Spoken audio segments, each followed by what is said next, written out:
I'm okay. Life is good. Right-footed,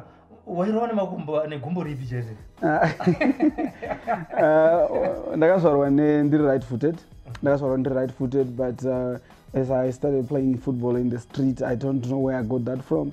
I just started practicing to use my left as well. So it was self-taught.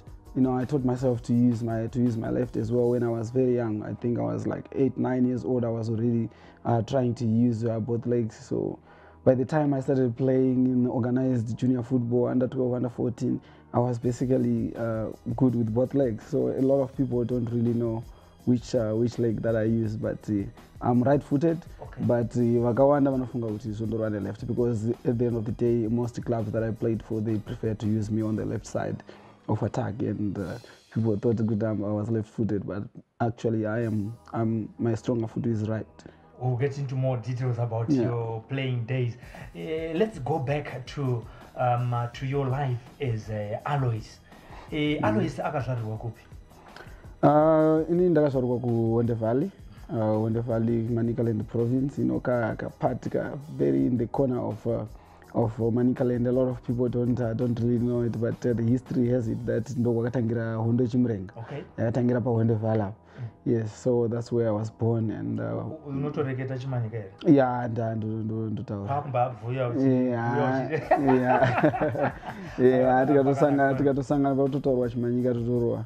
So we moved from Honde Valley when I was 3 years old. My parents and the other relatives, they had to run away because ndo waipisa Hondo zvakasimba, so they ran away, moved to Harare, started staying in Mbare, and later on got a house in Chitungwiza. So basically I can say ndakakurira kuchitungwiza because ndo ndakatangira grade 1 kusvika Zengeza 1, yes. Zengeza 1 muna Dovi Street, Zengeza 1 pano 23 Dovi Street. Yeah, yes. Kudhara kwangu kusati kwane street names vaiusa stand numbers. It used to be 3071. For those that know about that, it used to be 3071 Zengeza 1, but we now use 23 Dovi Street. Okay. Apamako wangu wagoreri pamakamuva kwenda kuchitungwiza. That was the time my parents stayed in Mbare, vachiva ine musha ku Honde Valley, but we were not there because it was like a bachelor's flat. I'm told. I never saw it. So when they got a four-roomed house in Zengeza, I think that's when we all moved. I was 3 years old then. So I started staying in Zengeza when I was 3 years old. So you are a Chitungwiza boy? Yes. Yes, basically. So the streets of Chitungwiza know you? They know me very well. When you were still walking barefooted, tell us about those days when you started playing football on the street. Yeah, that's what everybody else was doing. It was either you making mota dzemawaya kana kuti muri kugadzira makaiti kana mutambo bhora. Yes, that's what we used to do. We never really used to have toys. We made our own toys. Motor chaids that we used to use as bricks. Those were our cars. So but I was not into those things. To be honest, I was into football. I was actually the best, in the street to gadzira mabhora plastic, Okay. So, but I started playing even before I went to school. We started playing in the street, like I said, like everybody else. Every young kid played football. Even ukambogadzira mota dzako dzemawaya, but there was a time that you have to come to soccer, So we played there, and by the time I was in primary school, I was actually kind of like an accomplished street footballer. A lot of people, a little bit. Yeah, I can say I was, and I was like quite popular as well in street football, because I think my talent started showing very early in my life, and a lot of guys in the street, older guys, they actually used to call me Joe Shire. I never knew who Joe Shire was, but they would call me Joe Shire because they would watch for my weekends. You were fan at Chitamba, and they would see how I would be dribbling everybody. In the street. That I always talk about it with a lot of people that are close to me about my toenails. I think both legs I think the bigger one is I think the nails that I've got right now could be maybe 4th or 5th generation.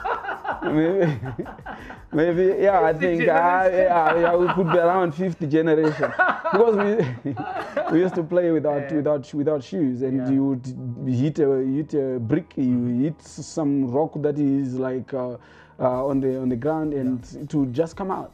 And sometimes we would just carry on playing. You know, you just take it off. Even after being injured. Yes, you take it off. You take the nail off. But you did a mataka to block the blood from coming. We were brave, and then we carry on playing. And it would take months for it to heal because you keep on playing. You just put sand and soil and play. So yeah, I used to get injured a lot. Do you remember some of the senior guys that you were playing with during that time? Those who gave you the name Joy Shire? There is one guy. We were not playing with him. He was a mechanic. And Jumbo, you know, he was a mechanic. He used to fix a lot of cars in the street. So most of them he was not working. You know, that was his job. So he was one of the older people that stayed in the street while we were playing in the street, because he also used to fix his cars in the street. So he watched a lot of our games. He's the one who started calling me Joy Shire. But his son was also playing with us. You know, he went on to be a good player, but he was not really prominent. Patrick Demera, you know, a lot of people at Segetu High School, if you tell them about Madinda, they'll tell you a guy called Madinda. He was like very good. He went on to Seke. But in our street, the prominent players that I played with in our street, I can only think of Clopas Makankula and Wellington Shangiwa. Shangiwa later on played for Chapungu. As well, yeah, he was my teammate in the street. He was older though, but he was one of my better players as teammates in the street. Yeah. You started at a very tender age to play football. Is it coming after someone? Did anyone in your family or parents play football? You know, funny enough, there was nobody in my family that I know that ever played football.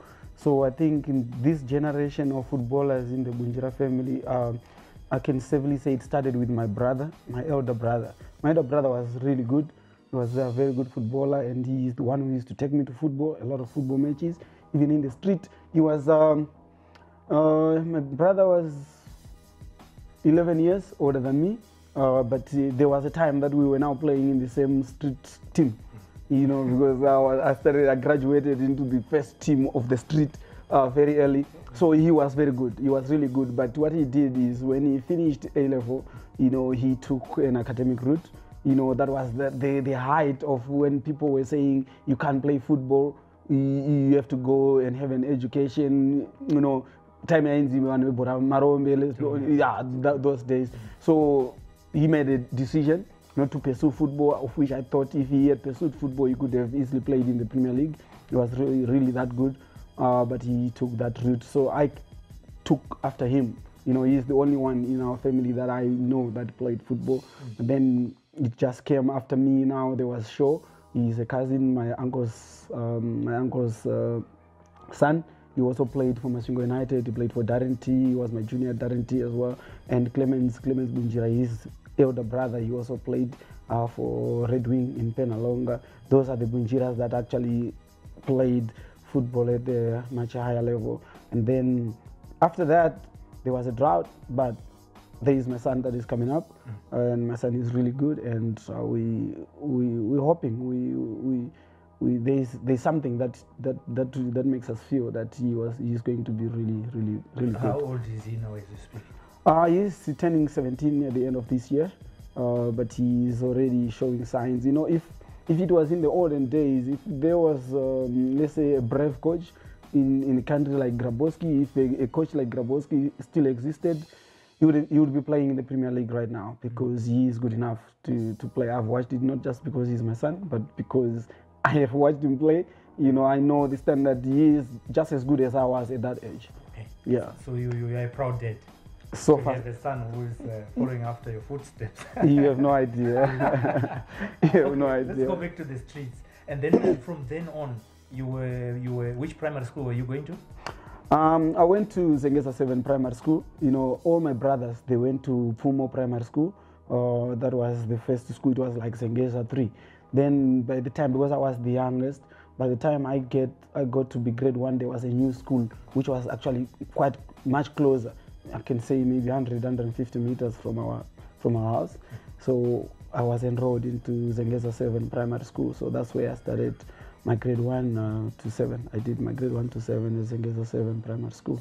Then when you were there, in a relationship to football, what happened? If you go back there, I think there are about 3-4 teachers that were there when I was there. But I was quite popular in the neighborhood because of football, my exploits. But yeah, at school, I think I was the most popular kid in primary school because of that time. You know, football was like, you know, it was very popular. Football was very popular at that time, and I started playing for the second team for the school when I was in grade 3. You know, it's people might think it's weird. It's not. If you look at a grade 3 boy right now, you would say I'm lying, but I did. You know, then in grade 4, I was still playing for the second team, and I was actually awarded the soccer star of the year in grade 4. Yes, in grade 4, I was the player of the year in that team, second team. You know, then in grade 5, I was promoted to the first team. In grade 5, yeah, I started. Which was a unique thing as well. Very unique, and it was quite weird because at the same time, the school setup was the second team and the first team. They all competed. There was a trophy for the second team. There was a trophy for the first team. So second team and first team. So it was actually tough competition for the second team as well, because second team was considered as under 13, you know, and then first team was open. Yeah. Yes. So I was playing for the first team in grade 5, but I was also playing for the second team. So I was playing for both. So I would jump from the second team because we had to win that league also. Then I had to go and play for the first team as well. So from grade 5, I was playing for both the first team and the second team. At any given time, were you given the role of being a captain when you were still at primary school? I was the captain of the second team when I was in grade 4. I was actually the captain, and I was the captain in grade 5. But in grade 6, I relinquished playing for the second team totally. Okay. So I went to play for the first team with the big boys. Yeah, I can play with the younger boys. Yeah. So I went. But funny enough, when I was in grade 7, I dropped back to play in the second team. Why? Again, because most of my friends were playing in the second team. So I was enjoying playing with my friends. So I had to drop back and play with my friends in the second team, then join the first team later on. You know, those competitions at school, they were very important in their own way at that age. Anything memorable when we were playing the B team versus the senior team at primary school? To be honest with you, they never really wanted us to play against each other, the first team and the second team. Why? Because at that time, it was open. So there was that time there were a lot of guys that were much older that were repeating and that were older than the others. So those ones, they were the ones that used to play for the first team, because they used to call it open, you know. So the second team was under 13, so they were younger boys. So they wouldn't want to do that. But competition is in the township. In the township, we know we had Zengeza 1 to Zengeza 8. Then there was St. Mary's 1, and then there was St. Mary's proper. So all those schools, there were like 10 schools. We used to play in a league. Yeah, it was a very tough league because it pitted the best talent in the township. You know, from Zengeza 1 township to Zengeza 4 township to St. Mary's. You know, the best talent was playing in that league. So it was very, very tough. You know, when we played let's say we were playing against Shingai, that was St. Mary's 1, you would find that's where Stuart Murisa was, and it was like a derby. You know, Zengeza 7 versus St. Mary's 1 was crazy. Yes. It was crazy. You know, I don't understand what happened to football here, seriously, because when we were playing, even in primary school, the derby in primary school was fierce. People would come and watch. The fans, there would be a lot of fans. They knew that Zengeza 7 versus St. Mary's 1 is like a serious battle. Then there was a battle between Zengeza 7 and Tangenamo. Tangenamo, there was this guy, Kulumani Nzira. I don't know how he never managed to play in the Premier League, but during that time he was like outstanding, and we used to be scared of him as well. You know, as much as they were scared of me also, I know. But he was brilliant. He was a brilliant footballer, so it was the derby like that. But I think what carried the day for us, we used to beat them though, because I had Robson Somuya. Don't beat your own chest. No, I'm not. I'm because the records are there. Okay. I had Robson Somuya as my teammate. I had Lawrence Nambirwa. I had Godwin Stone. Brilliant player. He could have played, you know, in the Premier League. He could have played overseas, but an injury to him, and he later on passed on. May his soul rest in peace. But he was quite brilliant. I think when I tried to compare with myself, there was no difference with him. With me and him, he was really good. So the three of us, myself, Godwin, and Somuya, we were very good for the other schools in primary school. Between the three of you. Yeah. So the team was built around these three. Yes, the team was built around those three, and the fact that a lot of people, they knew about us, they was quite popular at school as well, because at times my popularity was amplified by the academic stuff as well, because I was actually good on the academic side. So I was always like the best student in my grade, like every year almost. Okay. Yeah, I think for 7 years I was the best student in my grade, not in my class, in my grade 4 times out of the 7 years that I was at primary school, and I was the 3 times I was the second. I was number 2. So it was part of what made me like really popular in the neighborhood. So at Parents' Day I would collect like virtually all the prizes. Prizes for soccer, prizes for academics. Then we go to traditional dance. I would be doing the marimba band again. And yeah, I used to do almost everything at the primary school. So you actually danced to the Mchongo or whatever? Yes, I did. I was a very good player. I started doing Jerusalem in grade 3. I was in the traditional dance. I was in the percussion band, grade 1 and 2. Then from percussion band, I moved to traditional dance. In grade 3, grade 4, I was doubling marimba band and traditional dance. You were busy, man. Yeah, I was actually the captain of the marimba band in grade 6 and 7. Can you still go? I can. Really? I can play marimba band with my eyes closed. Excellent. Yeah, I can. Okay. So your primary was pegged. You actually. It was action packed. Believe you me. It was action packed. I slowed down in high school, but in primary school I was an athlete as well. Okay. Yeah, I used to do 100 meters, 800 meters at school. All right. Yeah. So it was action packed. Tell us about 1 or 2 matches that you still remember during those days when you were in primary school. Yeah. Yeah. Whether you were beaten or you won. No, I won't talk about the one that we lost, but because we had lost. Okay. But I'll talk about the match that we played against Tangenamo. We were playing at Mberi Primary School. It was a neutral venue that Kulumani Nzira told you about. And there was the guy called Manu. I have forgotten his surname. So before the match, it was like the decider. Because when we got into that match, it was the last game of the season. And guess what? We had won our 8 matches. And they had won their 8 matches. We were level on points. And we were playing against each other. The last match at Mberi Primary School. And our school teacher, the coach, that is Mr. Muzivi, was like scared. He was like really worried. So he was actually making us even more scared. Because he was telling us, you know, Tangenamo is very good. They've got one guy, they call Kulumani. For me, he's like a bullet. We call him Bullet. And then they've got the number 5. Big one, he's a Jurao, you know, so they've got Jurao and Bullet. You know, so really scared. But when we got there, we did our thing, and I was playing as a center back. Center back? Yeah, I was a center back. Yes, I was playing as a centre back. I was I like, only know you as a striker. yes, I was Midfield, playing. Yeah, I was now in grade 7. You know, so I was playing centre back in the second team and playing up front in the first team.